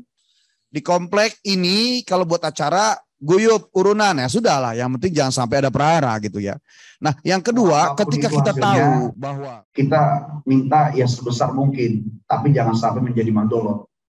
Ya saya juga kadang kalau misalnya pas lagi acara MC juga ngomong gini, hadirin sekalian sebelum Ustadz kita ceramah, mari kita bersedekah ya seikhlasnya untuk pembangunan masjid. Langsung saya stop MC, nanti urusan saya itu. Ini kadang MC salah juga. Marilah kita mengeluarkan sebagian kecil dari rezeki kita. Sebagian kecil berapa? 1.000. Kalau saya salah itu MC-nya. Jangan begitu. Langsung. Hadirin sekalian, mari kita berikan sebagian besar dari rezeki kita yang terbaik. Ingat, yang sedekah 1.000 saya pulangin lagi. Gitu.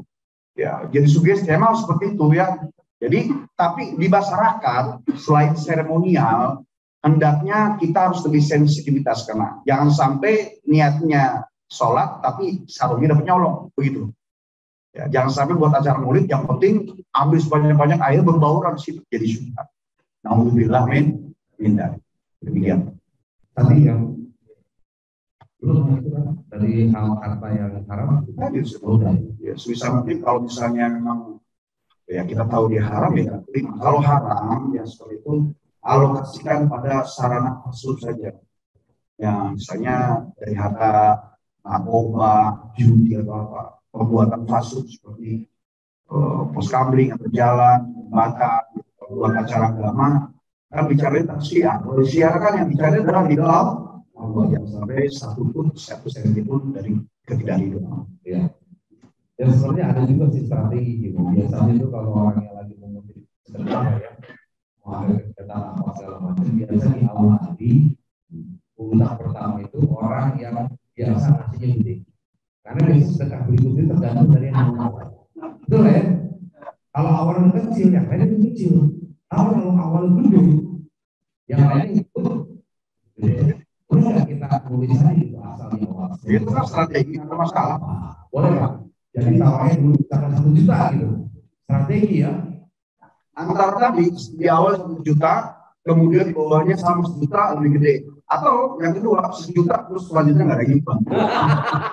Karena nggak ada kemampuan lagi. Udah banyak 1 juta tuh cukup kelihatannya. Oke, ini pertanyaan kedua. Nah ini dari Gus. Oh itu ya. Ya ketika sedekah kita dibalas berkali-kali lipat di dunia melalui rezeki ataupun kesehatan, apakah itu akan mengurangi pahalanya di akhirat? Ya. Ini menarik nih, kalau udah ada rezeki ya pahala loh gitu. Jadi gimana? Ya kalau boleh saya jawab langsung bahwa diterima oleh kita di dunia karena sedekah itu baru DP. Karena kebahagiaan abadi balasannya adalah di surga. Kalau dia lepas dari masalah yang lain, maka pahala sedekah itu ya tidak akan gores. Contoh kecil, jangankan kita yang sedekah, kita menunjukkan orang pada sebuah kebaikan. Man sanna sunnatan hasanatan falahu ajrun wa ajru man amila biha bi ghairi ayyam. Siapa yang memulai pekerjaan yang baik, baginya pahala, dan pahala orang yang mengikutinya tanpa mengurangi pahala mereka, dia juga mendapatkan sesuai banyaknya orang yang mengikuti, ya, nggak dikurangi sedikit pun. Itu yang dia berbuat kebaikan. Pahala dia dapat, pahala orang itu masing-masing dapat pahala, dan dia dapatkan akumulasi semua pahala itu kepada kita. Belum nanti di akhirat. Jadi tidak mengurangi pahala kita di akhirat. Hanya saja tadi bermain di kualitas niat tadi. Ya, ketika niatnya memang bukan untuk Allah, sebagaimana niatu hiya, selanjutnya innamal a'malu bin walikulli imrin dan selanjutnya Ustaz Agus Suar juga menjelaskan, orang yang ingin dapat Allah didapatkan Allah di dunia, dia juga tidak akan ketinggalan. Orang yang nanam padi, rumput ngikut. Orang yang dapat rumput pasti padi nggak ngikut. Siapa yang lillah, maka dia dapatkan pahala lillah itu di akhirat nanti, kalaupun di dunia sebagai penguat, kabar gembira sesaat, tanpa mengurangi pahala dia di akhirat. Meskipun ada kelompok contoh kiai ngasih sarung ke jamaah 10, pas pulang sampai ke rumah, taunya ada 20 kodi sarung, nangis. Nangis dia. Kiai bukannya senang dapat sarung 20, padahal tadi sedekah 10 sarung doang dapat 20 kodi. Kiai itu ngomong, saya takut. Ya, baru sedekah dikit Allah balas, sedekah dikit Allah balas, saya takut. Di dunia Allah balas, takut nanti di akhirat Allah nggak balas. Kemudian dia menangis bersama santri-santrinya. Ya, ini sebuah ketakutan ya, tapi janji Allah dalam Al-Quran kan jelas. Gitu. Ya, bahwa setiap mereka yang berbuat baik kepadaku, Allah ganti di dunia, itu persekot aja. Karena nanti yang khalidan abada, yang utama dan full semuanya adalah di negeri akhirat, tanpa mengurangi pahala-pahala mereka. Masya Allah. Baik, silakan lanjutkan Pak. Terima kasih Ustadz. Ya. Kalau saya memang jadi ingin menanyakan, ini problem klasik ya. Ya. Jadi tadi kan maksud baik, kemudian sasarannya itu sudah diidentifikasi, memang penting ya untuk diberikan sodako. Nah, cuman kan belakangan ini begini. Belakangan ini kan kita didorong atau diajak untuk kritis memberikan sedekah. Tadi Ustadz juga sudah menyampaikan, memang yang penting kita latih dulu, kita memberi sodako, habis itu mulai ditata, diarahkan. Nah, yang tadi Ustadz Agus sampaikan juga, ada banyak problem nih dalam sedekah. Misalnya bahwa ini membudayakan kemiskinan dan sebagainya. Jadi yang diajak, saya menangkapnya begini, memang sebagai pemberi sedekah, kita itu juga selain sadar maksud, sadar sasaran, juga harus sadar tujuan. Nah ini kadang-kadang dalam hati kecil ini bergejolak. Bukan, tapi perang batin. Misalnya begini, tidak usah yang yang sederhana saja. Misalnya ada orang pengamen. Ini anak pang nih yang ngamen. Zaman Rasul nggak ada anak pang ini. Ya kan? Ya kita kan tahu ini anak pang ini kalau dikasih, ya dia akan begitu terus. Begitu. Bukan karena dia menipu, memang dia pahamnya begitu. Tapi kok kasihan sekali begitu. Jadi kita kasih tapi tidak menolong. Mungkin menolong hanya katakanlah ya kebutuhan fisik saja. Itu ya. Jadi kita mau tolong nggak nih? Aduh, jadi ini perang batin. Atau misalnya begini, ada pengamen bencong nih, ya kan? Aduh, udah bingung kita nih, udah pengamen bencong lagi, kira-kira begitu. Gua kasih nanti jadi bencong terus-terusan, kan begitu kira-kira. Aduh, jadi sampai kemudian yang agak kompleks misalnya, yang sering kali juga dikampanyekan, kalau Anda mau sodako, teliti tuh. Itu kira-kira duitnya mau diapain? Karena ternyata, mohon maaf, banyak yang kemudian kita kasih ke lembaga misalnya. Kita istiqomah atau lembaga itu bagus. Tapi ternyata kemudian mohon maaf dimanipulasi oleh pengurus dalam jumlah yang luar biasa. Atau bahkan uang kita dikirim ke Timur Tengah begitu, konon katanya untuk membiayai perang saudara. Jadi, nah ini jadi kemudian menjadi kita ini, aduh ini sodako kok jadi rumit ini, kira-kira begitu. Nah, gimana ini kira-kira sebaiknya Ustadz? Terima kasih. Ya. Ya, kalau di awal saya langsung jawab ya Pak. Di awal saya jelaskan tingkatan sedekah pertama sampai kelima tadi memang supaya ketika kita sudah ngedik dan sudah kokoh istiqomah berdakwah, kemudian kita sudah mulai menganggap. Dan saya bilang tadi begitu bukan berarti ambil yang 5 aja, ambil 3 aja, semuanya kita kasih. Termasuk kepada seluruh yang datang kepada kita. Saya suka bilang sama keluarga, ini orang sini mulu, jangan bilang begitu. Orang lain banyak, ustadz lain banyak. Kenapa dia kemari? Ada apa Allah ngirim dia terus kemari? Satu. Yang kedua, ya duitnya ada nggak? Saya selalu begitu. Duitnya ada nggak? Ada, kasih. Karena hakikatnya bisa jadi adalah rezeki dia. Gak ada yang tahu. Dan kita ketika kita main ke rumah orang, kita nggak nanya pas giliran makan untuk keluar, wis makanannya enak nih. Masaknya gimana? Terus main-main ke dapur. Ya, masaknya gimana, dapur gimana. Ketika kita mampu menjaga diri dengan iman, keluarkan saja. Karena nomor satu yang penting keluar. Meskipun yang kita lihat di depan tuh ternyata memang ada yang bermacam-macam. Seperti pikiran tadi Pak. Nih kalau misalnya saya ngasih ke bencong, jangan-jangan uangnya dipakai buat operasi lagi. Oh makin parah kita. Kemudian dia ganti kelamin segala macam. Terlalu jauh. Bagaimana kalau dibalik? Adalah cuma 2.000 perak. Goceng 10.000. Bismillah, mudah-mudahan jadi hidayah buat dia. Ada berapa orang yang seperti kita itu yang mendoakan? Enggak ada yang tahu Pak. Ya. Kita tidak punya kewajiban untuk mengajari, tidak punya kewajiban untuk mengeksekusi, bahkan bisa jadi dari sedekah siapa dia akan menerima hidayah.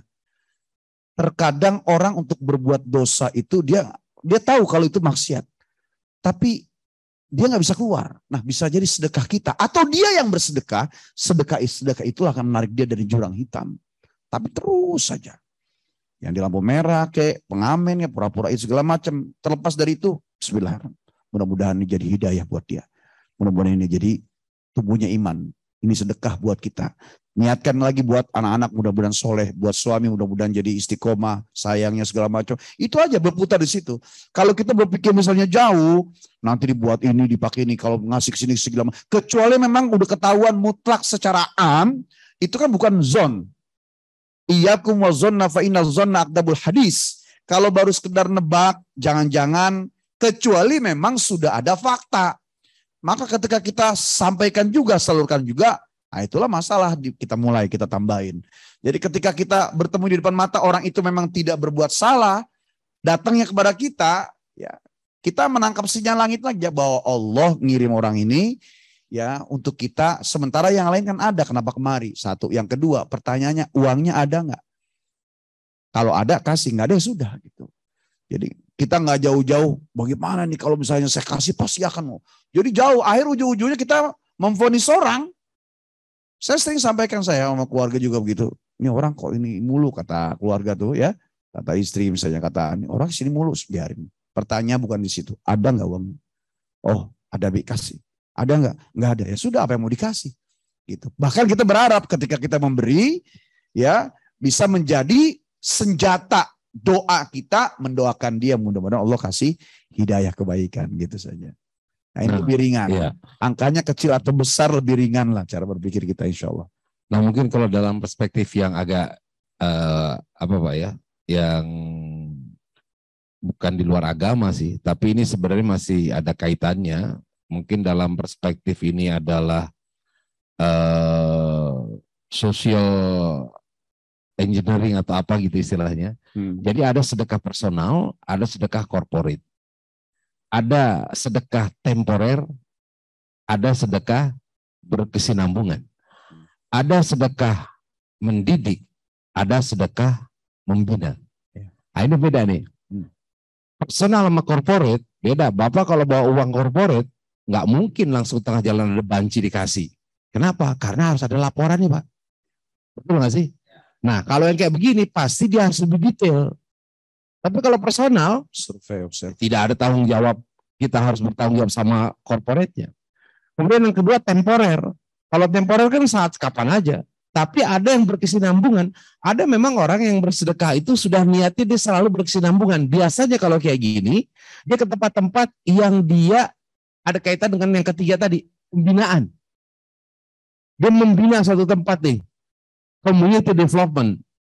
Gitu. Membina satu tempat, maka dia akan bersedekah melihat perkembangan dan segala macamnya. Nah, ada yang sedekahnya mendidik. Ada anak kita nih, lihat orang susah, kasih. Orang susah, kasih. Nah, ini kan dalam rasa mendidik. Saya kira mungkin ketika kita membagi dalam konteks yang seperti itu, akan lebih terasa nyaman. Justru saya itu sekarang ini sedang mempermasalahkan, seringkali ada tulisan, Mbak. Pengamen dilarang masuk. Ada kayak gitu kan? Pengemis dilarang ngemis. Daripada itu pengemis ya pasti dia ngemis dong ya. Nah, Atau dibalik, pengemis dilarang ngamen. saya kadang-kadang melihat tulisan kayak gini tuh agak bingung sebenarnya. Ya enggak? Dan bahkan ada lagi nih, ada satu tempat nih, saya tahu dia pahamnya adalah paham teman-teman yang mengharamkan musik. Ada yang ngamen diusir, Pak. Kenapa? Ya mungkin dalam pikirannya musik aja haram, gua ngasih ke dia, berarti Haram. yang haram dong. Ya, diusir gitu, nggak dikasih. Atau yang ngasih adalah orang-orang yang makan di situ bukan dianya, tapi dia untuk urusan yang lain dia suka ngasih gitu. Ada pengajian ini dia ngasih pengajian, tapi untuk yang itu dia enggak. Nah, saya nggak tahu nih, Allah akan bingung nggak melihat orang yang kayak begini gitu ya. Artinya dia sedekah itu melakukan pilih-pilih sesuai dengan frame dia dalam memahami urusan agama. Nah, saya pikir itu adalah urusannya dengan Allah saja. Cuman tulisan-tulisan tadi gitu, maksud saya itu ya sekarang ketika ada dilarang ngamen gitu ya, pengamen juga biasanya nyadar diri gitu. Kalau rumahnya kekunci nggak ada orang, nggak mungkin diteriak-teriakan. Ya paling dia akan pergi. Biasa kan pengamen datang pasti ke tempat yang rame gitu. Nah, barangkali ini nggak tahu saya. Kalau saya merasa itu agak kurang pas aja gitu. Ya karena kan dia profesinya ngamen gitu. Tolong hargailah profesi sebagai pengamen, Pak. Sebenarnya sama dia profesi dengan bapak-bapak. Cuman mereka mah di jalan. Wah, ini Ya, ada bapak di kantor.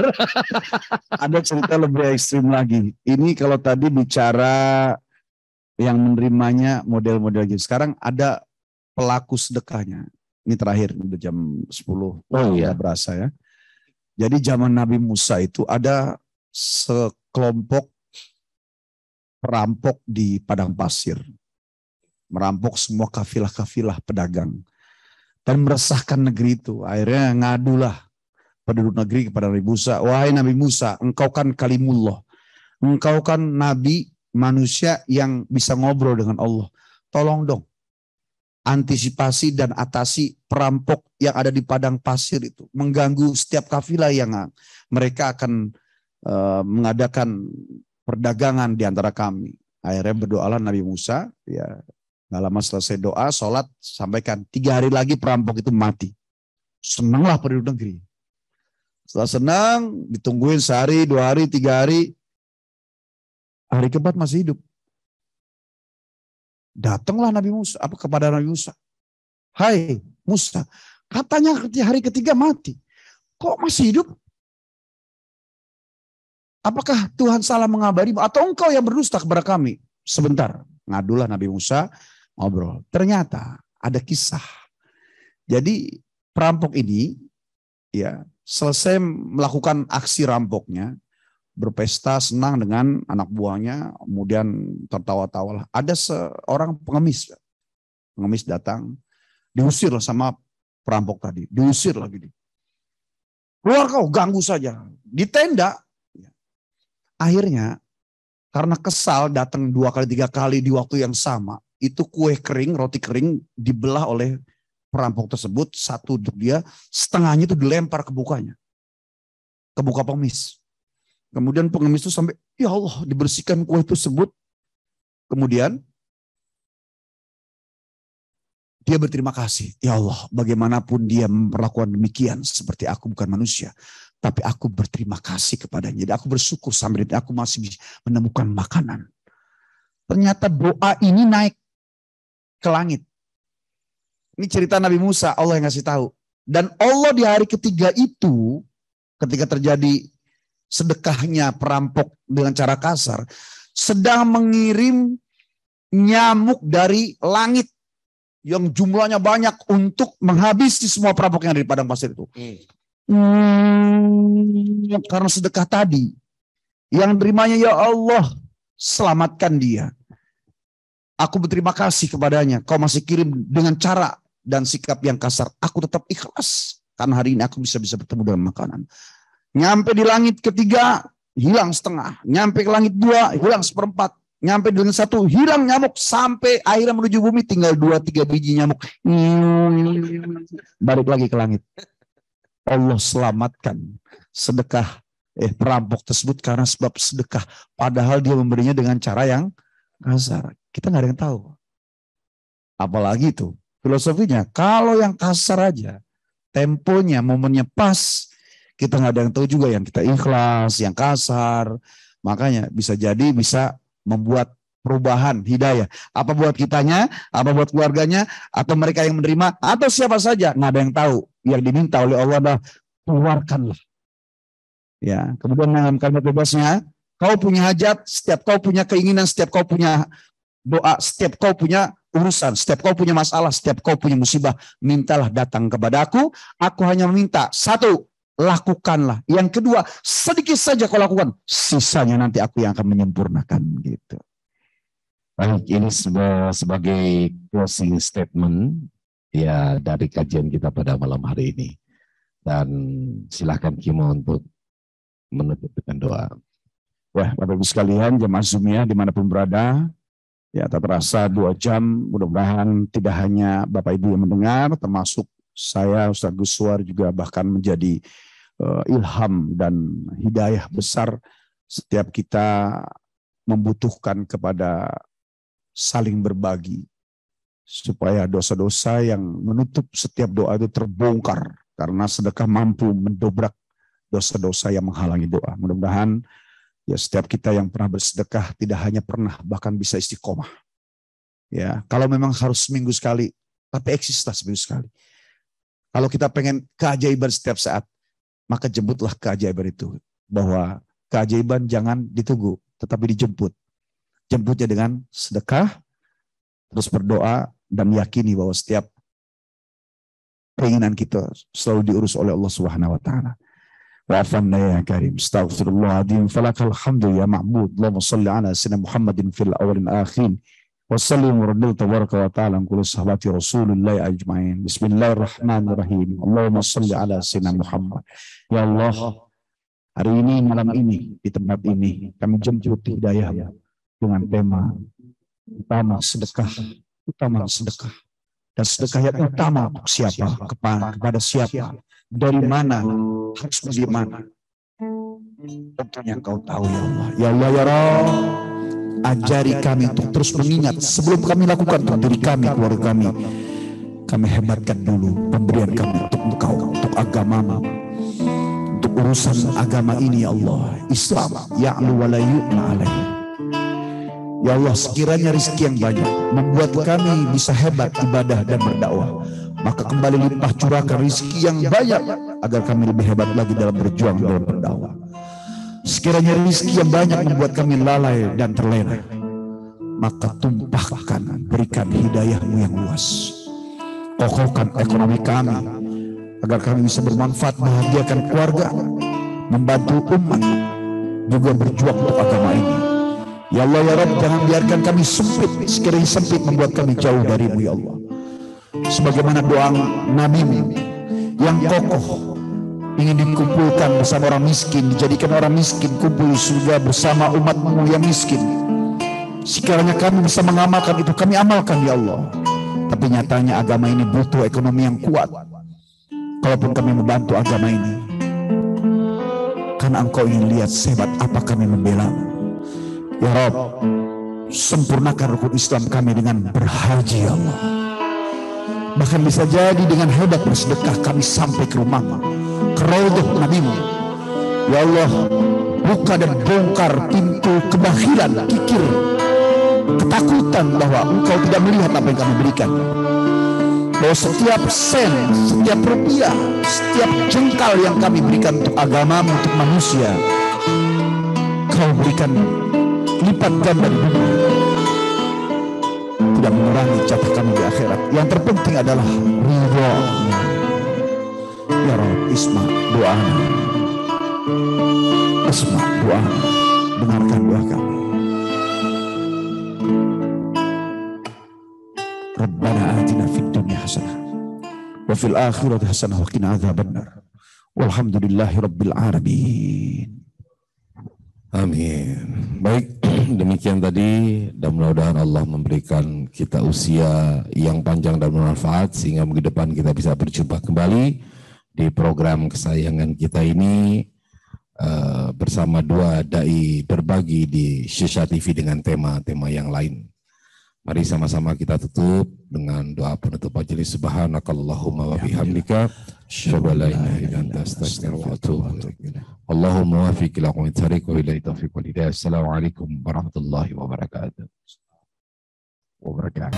Anda telah menyaksikan tausiah virtual bersama dua dai berbagi yang dipersembahkan oleh